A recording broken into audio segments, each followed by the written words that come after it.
বাংলাদেশের রাজনীতি একটা বিভ্রান্ত অবস্থার মধ্যে চলে যাচ্ছে। কনফিউজ পলিটিক্স, এমন এমন জিনিস এসে ঢুকছে যেটা বাংলাদেশের মানুষ চিন্তাই করতে পারে না, যেটা বাংলাদেশের সোল নয়, আত্মা নয়।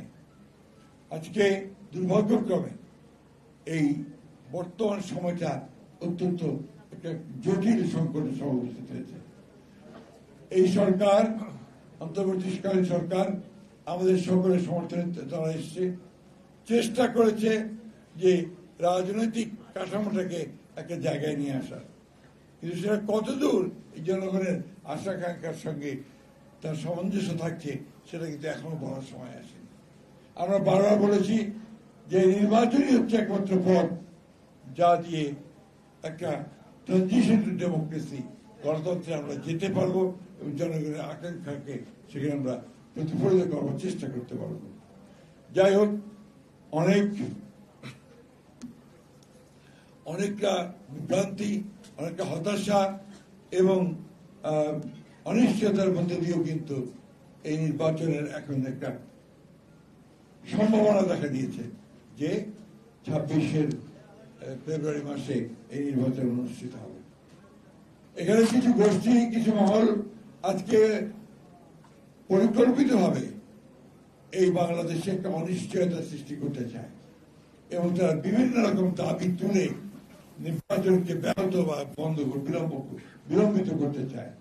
কিন্তু এই দেশের মানুষের এখন সবচেয়ে বড় প্রয়োজন যেটা, তারা হচ্ছে একটি নির্বাচিত সরকার যার পেছনে জনগণ থাকবে।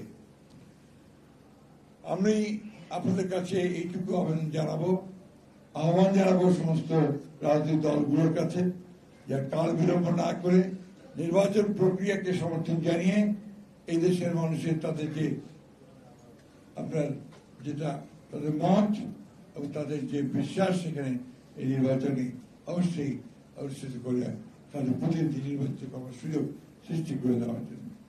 অর্থনীতির অবস্থা দিন দিন খারাপ হচ্ছে, নির্বাচিত সরকার না থাকলে আরো খারাপ হবে।